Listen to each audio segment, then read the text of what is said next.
Деновиве група на членови на Сдруженијето на инвалидски пензионери во Кочани упатија писма до Народниот правобранител на Република Северна Македонија од Скопје,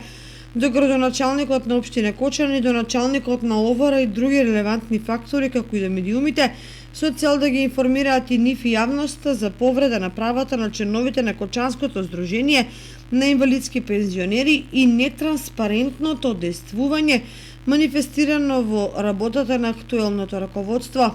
Во писмото се наведува дека досегашните избори во Сдруженијето биле формални и нетранспарентни со учество на 15 до 20 членови, дека немало никаква активност и не се знаело како се трошат финансиските средства. Од адресираните до институциите се бара да им се укаже на претседателот и на секретарот на Сдруженијето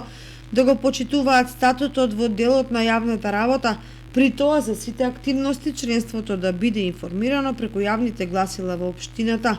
На крајот од писмениот допис стои: за прв пат нека се слушне гласот на инвалидскиот пензионер,